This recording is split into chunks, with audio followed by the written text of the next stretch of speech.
మిరల్ ప్రేమిస్తే భరత్ నటించిన ఈ మూవీ 1 గంట 56 నిమిషాల రన్ టైంతో సస్పెన్స్ థ్రిల్లర్ ఫార్మాట్తో తీశారు. ఇకపోతే భరత్ ఈ క్యారెక్టర్ను కొంత సీరియస్గా తీసుకోలేదు అనేలా యాక్టింగ్ చేశాడు. అలానే హీరోయిన్ క్యారెక్టర్ కూడా మ్యాచ్ అయినట్టు ఉండదు.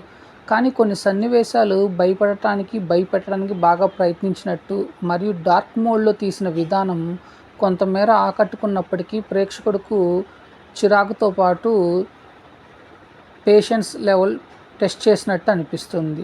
సరైన రీతిలో విజువల్స్ లేకపోవడంతో అలానే జరగబోయే సన్నివేశాలు తెలియటంతో అంత ఆకట్టుకోలేకపోయింది. అలానే ఈ మిరల్ స్టోరీ లైన్ వచ్చేసి హీరో ఒక బిజినెస్ మ్యాన్, హీరోయిన్ను ప్రేమించి పెళ్లి చేసుకుంటారు. అంతలోనే హీరో లైఫ్ ఏమీ అంతగా ఆశించినంతగా లేకపోవడంతో హీరో వారి కులదైవము దగ్గరకు వెళ్ళి పూజ చేయటానికి వెళ్ళటము, ఆ తర్వాత కొన్ని మంచి సంఘటనలు జరగటము, ఆ తదనంతరం హీరో ఫ్యామిలీపై ఆత్మలు పడటము, వాటి నుండి ఎలా తప్పించుకున్నాడు అనేది స్టోరీ లైన్. కానీ ఇటువంటి స్టోరీ లైన్ ఇదివరకు ఎన్నో చిత్రాలు రావటము, అందులో కొన్ని ఆశించిన స్థాయిలో లేకపోవటము, అలానే వాటి కోవలోనే ఈ చిత్రం ఉండటము మరియు సస్పెన్స్ థ్రిల్లర్ మూవీస్ అంటేనే క్లైమాక్స్లో సస్పెన్స్ని రివీల్ చేయటము, సినిమా చూస్తున్న ప్రేక్షకుడికి థ్రిల్స్లోకి తీసుకెళ్ళటము మెయిన్ పాయింట్ అయితే డైరెక్టర్ ఆ పాయింట్ని మర్చిపోయాడేమో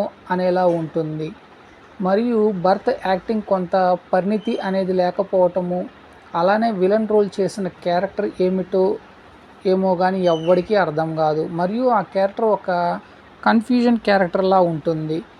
అలానే కేఎస్ రవీందర్ యాక్టింగ్ చాలా బాగుంటుంది. అలానే బీజిఎం ఓకే, ప్రొడక్షన్ వాల్యూస్ బాగున్నాయి, cinematography okay, but visualisation not good. ఓవరాల్గా అయితే వన్ టైం వాచబుల్ ఈ మిరల్ మూవీ. సో ఫ్రెండ్స్, నేను ఇచ్చిన రివ్యూ అనేది మీకు నచ్చినట్లయితే నా ఛానల్ సబ్స్క్రైబ్ చేసుకోండి. నా ఛానల్ పేరు వచ్చేసి TSM blog. Thank you friends. నేను మీ నషరుద్దీన్.